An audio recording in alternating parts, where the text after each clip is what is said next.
Daerah Gua Musang merupakan daerah yang paling selatan dalam negeri Kelantan, dan kalau anda yang nak datang ke Kota Baru, Pasir Mas, Rantau Panjang daripada Lembah Kelang, memang anda akan singgah dekat daerah Gua Musang ini. Cuma kalau anda yang datang dengan kereta sendiri, ada dua buah masjid yang ingin saya perkenalkan di dalam video ini, yang mana mungkin kalau anda datang, anda boleh singgah. Pertamanya ialah Masjid Razali. Masjid Razali ni kalau kita tengok sepintas lalu, pembinaan dia sebiji macam Masjidil Haram. Cuma tak ada Kaabah je lah kat situ. Yang mana Masjid Razali ini terbina di atas tanah seluas 1.5 hektar dengan kos pembinaan sebanyak 28 juta ringgit. Tapi macam saya sebut tadilah, memang tak ada Kaabah dan haram ada Kaabah dekat situ.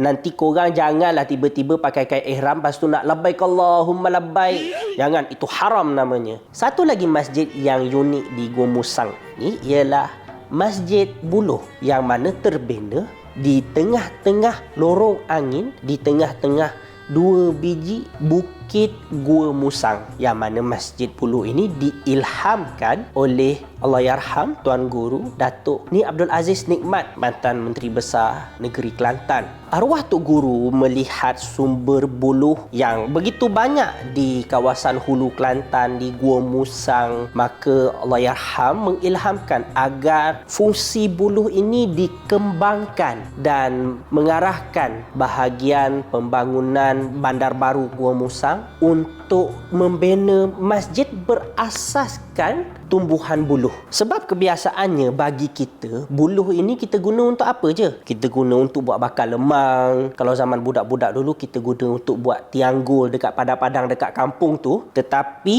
di pihak kerajaan negeri Kelantan telah menghantar penghulu dan penduduk setempat untuk belajar, dan melalui proses R&D, akhirnya pembinaan Masjid Buluh ini dapat direalisasikan dan dirasmikan pada 17 Mac 2018. Kalau dari sudut seni bina Masjid Buluh ini sangat simple sebenarnya, tetapi kerana konsep Masjid Buluh ini ialah open mosque, masjid yang terbuka, dan di peringkat atapnya itu memang terbuka, dan juga masjid ini berada di tengah-tengah dua bukit Gua Musang yang menjadi laluan angin, maka bagi siapa yang singgah di sana akan dapat rasa sejuk dan rasa nyaman dengan angin yang sentiasa bertiup. Dua-dua masjid ini sebenarnya bukanlah sekadar dibina untuk tujuan mengabdikan diri kepada Allah semata-mata. Namun, kita dapat lihat fungsi masjid ini